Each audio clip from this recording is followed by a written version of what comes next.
Hey, what's going on, Dragon Ballers? Welcome back to another video. This time, I want to pose a question to all of you out there. How would you guys change or fix the format? So the reason I'm asking this is because I think a lot of people would agree that the format is getting pretty stale. It's rather solved. There's not much room for creativity, innovation, especially in leader choice. People argue that there's a lot of main deck creativity and a lot of main deck diversity. I kind of disagree personally. I think it's pretty well established what the two best decks are. It's some variant of Storm, whether it be SS3 or Hurdigarn. Trunks has yet to win an event, so I'll leave that out of the equation for now. Or it's a blue-red SS3 deck. Those are the decks that have won all the recent events. And of course, there are some outliers here and there are other decks that top as well. But I think your best shot at winning a tournament, I think it's well established, is playing Storm, or a variant of blue-red playing Chain Attack Zeno. So, like I said, in my personal opinion, I think in the opinion of a lot of other players, this format is rather solved and rather stale, to be honest with you. Like, I think a lot of people are getting really tired of sitting across from the table from SS3 deck, whatever deck that may be, even if it is a different deck.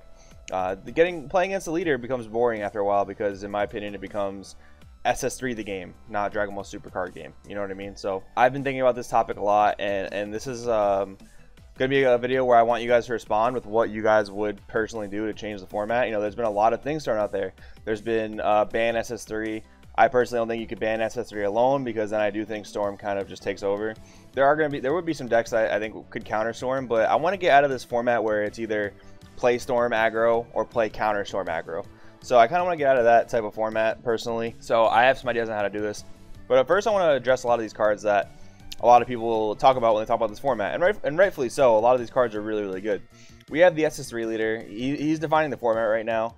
Like I said before, you're either playing aggro, which can involve this leader, or it can involve the Hurdigarn leader or the Trunks leader, or you're going to be playing counter aggro, which a lot of times is going to involve this guy with a mono blue strategy, with a blue yellow strategy, potentially a blue green strategy, or even the blue red strategy, which is a little less counter aggro, but it's a deck that can compete with the best.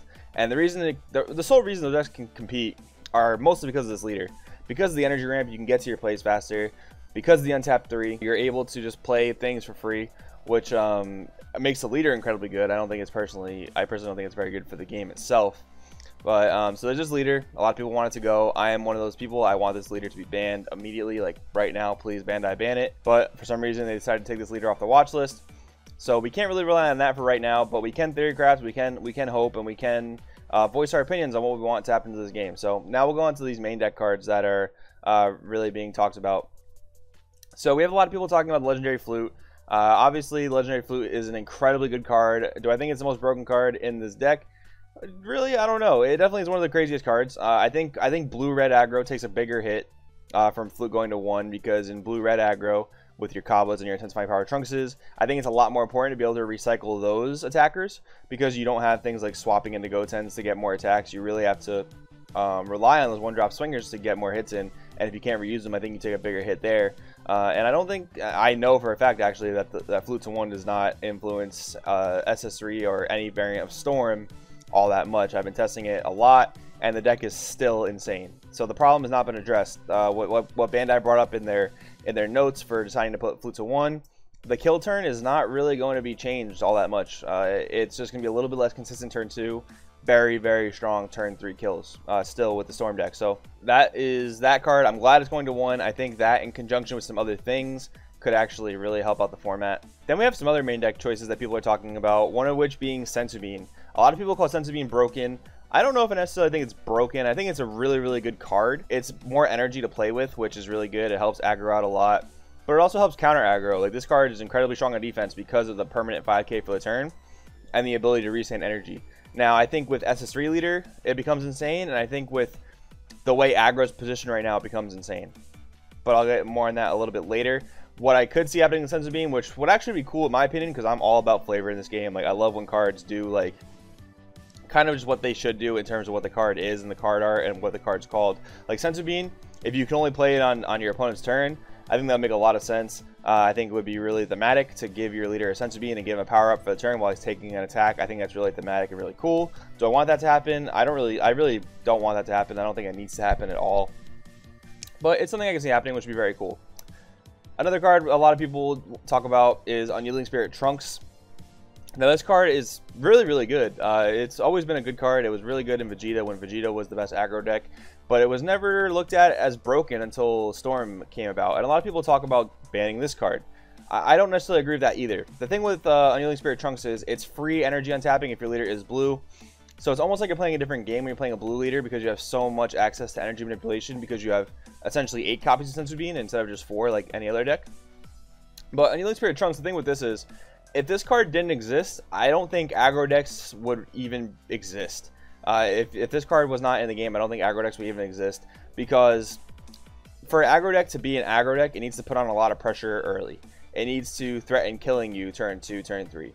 I don't want it to be as consistent in doing it as Storm is. That's a little bit over the top, because like I said, I think this format is just play Storm or play counter Storm, or do your best to play counter Storm. So I think Unyielding Spirit Trunks needs to stay in the format so that aggro decks can actually play the game, because if you don't have access to a lot of energy on your first 2 or 3 or even 4 turns, you really can't have aggro decks in that setting. Like Senzu Bean, I don't think would be enough for aggro decks to thrive in that sense. And I think if we can get back to the point where we have aggro like Vegeta, maybe a bit stronger, because Vegeta was still trying to pull off turn 4 kills, which in terms of the scheme of aggro is probably slow.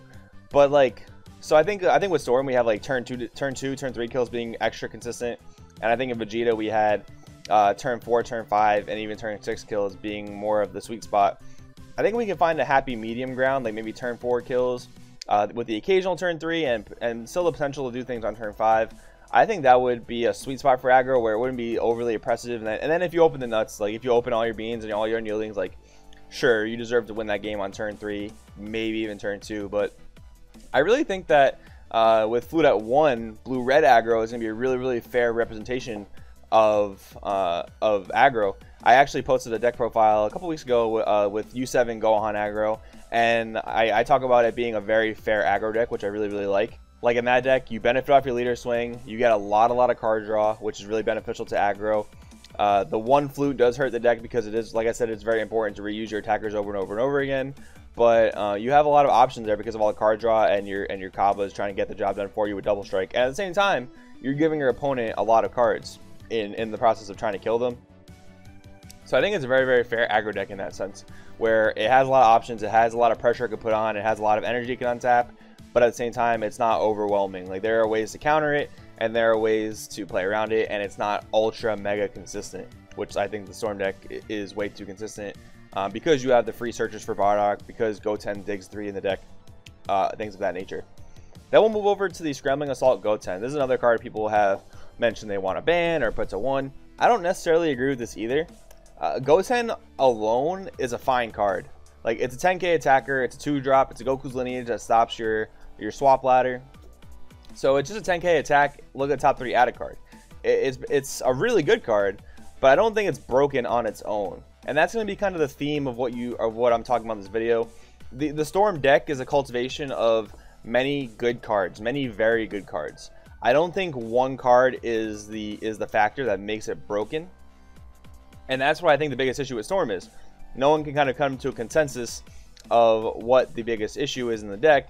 And I don't think there is one card that's particularly broke. I think it's a combination of many really good cards, which makes the Storm deck. And of course, it's ultra consistent, which helps it as well in doing what it does at killing you turn 2, turn 3, things like that. Now, I have a proposition that I've been thinking about quite a lot to try and like diversify the meta and cure the store problem, so to speak. So in my perfect world, Flute goes to 1. I do agree with that, like I said, to rail back the blue-red aggro, because I do think that deck would be incredibly strong, especially if Storm was to go away. That was pretty much the premier deck before Storm came into the format, although it does have some good counters. So in my perfect world, that Flute still goes to 1. Then we have SS3 banned. SS3 as a leader, to me, is a huge issue for the game. The ramping on 2 energy is fine, in my opinion. Like, if a leader just did that on its front side and then did something not so broken on its backside, I think I'd be pretty much fine with it. The issue is where it's also a slight issue that you get to awaken so quickly, but the other issue is the backside being so free.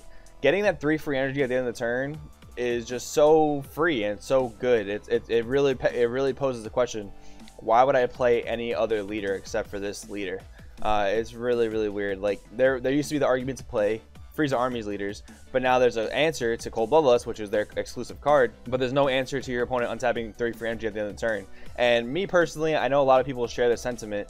Sitting across from your opponent, pulling out their SS3 leader is getting really tiresome. Like, this game can very quickly become SS3 the game, and I don't think it's very fun. I think the decision, the meaningful decision to leave energy up for your opponent's turn on defense needs to come back into this game. I don't think that having a leader that does so many things for free is good for the health of the game, is good for the player base. I think overall the existence of this leader is going to make the player base get lazy in a sense, where you're not going to have to make conscious decisions of the energy up for your opponent's turn, because I can tap out for this turn 4 play, I can tap out for this foreseeing hit, which is an incredibly powerful effect. So I'm going to look at your hand, I'm going to rip your next turn play out of your hand, and hey, I'm also going to get this 3 free energy to untap and defend myself. And I just did a devastating play to you, and now I have this crazy energy. Oh, I'm going to drop this Vegito, put it in rest mode for 20k barrier, you can't attack my leader, and hey, I have 3 energy as well to just defend it and save it. I don't think the unpunishing aspect of this leader is good for the game's health. I don't think it'll be good for the game at all going forward. I want this leader gone. I want it to be banned. Now you may ask, or you may say to yourself, well, if SS3 goes away, well then the counter Storm goes away. Hirudegarn Storm and other Storm decks can just run rampant and do what they want with the format. I have a proposed answer for that as well. I want Bardock to be errated, to say you cannot play this leader as a yellow Goku's lineage. Bandai, if you're going to only test within a bubble, if you're only going to test within the set or within this set and the last set or whatever the case may be, that's not fine. I'm not going to say it's fine. I don't like that. But if you're going to make these archetype specific cards, make them archetype specific. If you're only going to test Bardock the Progenitor in a swap deck, in a lineage deck, that's fine, but then make it archetype specific, because if you guys aren't going to test the format and test what can potentially be broken, you need to put more restrictions on things. That's going to help the design in terms of not allowing things to run broken and run rampant. So in my opinion, if Bardock was errated to yellow lineage leader, Fluke also goes to 1, and SS3 gets banned, I think the format opens up dramatically. I think a lot of decks can compete. I kind of miss those days when I joined this game in set 2, where you had the meta, of course. You had like Soul Striker, you had Cell Chain, you had Vegeta, and you had Mecha Frieza.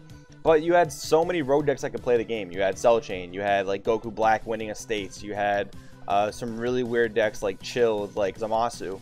People are just playing like really, really weird things, and they could compete, they could do well, they could top events and whatnot, and it was so fun. Like, if you had a good deck and you had good deck building techniques and you knew how to play the game, like, you can compete with a deck. Right now, I feel like the rogue to meta gap has expanded dramatically, and I'm personally not a fan of that. I know there's people that have the opinion that having a meta and having nothing else in the meta besides meta is cool, and like it makes it more competitive potentially, and it makes it like easier to prepare for events because you don't have to sideboard as much or think about your sideboard as much in terms of rogue, and that's a totally fine opinion.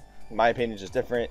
I want these things to happen to the format. In my opinion, that would be really, really cool. My other issue with SS3 as a leader, kind of backtracking a little bit, is that we see a lot of stuff from World Tournament. We see a lot of people saying that they're not excited for the set, that they're not going to buy into the set because we know what all the cards are now. We know the SPRs, but they don't really do enough to the game. And the ones that are really good are restricted to World Tournament leaders, as they should be, as a lot more cards in this game should be restricted to their archetypes. But with SS3 rolling around, those decks are not going to have any shot to shine for the most part, because SS3 with X deck is just going to be leagues better because of how free it is. That on top of Storm, like the World Tournament decks especially need to play on curve, that needs to tap out for some of their plays. They're not going to be able to play the game because of Storm, and they're just going to get outclassed by SS3. So that's another problem I see with SS3 going forward for the future of the game. You either have to power creep SS3, which realistically would make this game very unfun. To make another uninteractive, like crazy advantage leader would make the game very unfun. So I really don't want SS3 to get power creep. I really just want it to get banned. I really think the SS3 ban, Bardock errated, and Fluke going to 1 would really, really open up this game in the format. Now, I've had people mention to me about this idea that another top deck would just rise the thing and people will complain about it. That's very, very potentially true. Like, when I always say this opinion, I always give the acknowledgement that something maybe just be flying over my head. There may be something I'm really missing here. People have said to me, well then, okay, Veggie just come back to the best deck in the format. I don't know if I necessarily agree with that. Of course, we'd have to test it. We need results to see if this would happen. I don't know necessarily if this would happen. Shugesh has been eternally answered as long as Cronoa is still a legal card to play. I think Veggie decks lose a good amount of steam with Shugesh not being able to really be played. Like, you know, you'd have people definitely playing Mecha Veggies in a format like this where SS3 is banned, where Bardock's are added, and Flute is at 1. But like I said, like, Shugesh loses a lot of steam with Cronoa being a thing. And other variants of Veggies, I don't know necessarily how well they would compete, because there would still be aggro decks floating in the format. I think Vegeta can make a comeback. I think U7 Gohan would be a great aggro deck. I think Red Blue Hirudegarden would still be a strong deck because of how consistent that is. But yet again, I don't think it'd be super overwhelming. So I think Veggies would have somewhat of an answer in terms of, if they're going to tap out every single turn, we're going to punish you for that. We're going to put crazy pressure on you. So really, in my opinion, in my eyes at least, I can't see another deck potentially rising to the top like that, except for Veggies. But I don't even think that would be the case, because like I said, I think there are some answers to Veggies. And I would just be so ecstatic if I could actually play this game playing like other leaders. Like, if I could get back to theory crafting like Cooler more, or Dr. Mew more, or Baby Leader more. Baby Leader is so freaking cool, especially because Revenge Death Ball. It's so hard to play Baby Leader right now. It's so hard to play a leader that realistically a leader that isn't blue. It's really hard to play a leader that isn't blue right now, because you can't afford to tap out. You can't afford to play on curve right now, and that's really unfortunate. I really don't like that. I want this game to open up again like it was in Set 2 when I fell in love with it. I still love this game, but I want it to become more creative, and that's because that's my favorite part of the game, is the creativity of deck building and the creativity of tech choices. And going into a tournament, I realistically want to play against 8 different decks in 8 rounds. It'd be really cool in my opinion to do that. It's just more fun for me to try and come up with situations where I can play against different decks. So of course, I think if these changes were to happen, I think there would still be a meta, but I really don't think the gap between Rogue and meta would be as big as it is now. I think it would shorten, and I think overall the player experience would be really positive. So yeah, guys, I think that's all my opinions on this case. I think that's how I would kind of fix the format, like make it just open up again. I really think the format would widen if these changes I presented were to happen. So please let me know what you guys think about this down in the comments below. I'm really interested to see what other people think about this. I've been bouncing this idea off a couple other people and getting some interesting feedback, but I want to know what you guys think about it. So please do let me know that down in the comments below. Don't forget to enter our giveaway for the month of September. It is our special 500 subscriber giveaway. We're giving away an Ultimate Box, we're giving away a playmat, and we're giving away these custom made pins that yours truly right in front of you makes. And we're giving away 3 things in one giveaway to the first 3 places. So I don't know any other channel that's doing that, so definitely check that out. Really excited to give that out to you guys. With that being said, my name is Joey. This is Crossfit TCG. Hashtag Shenron is love, Shenron is life, and I will see you next time.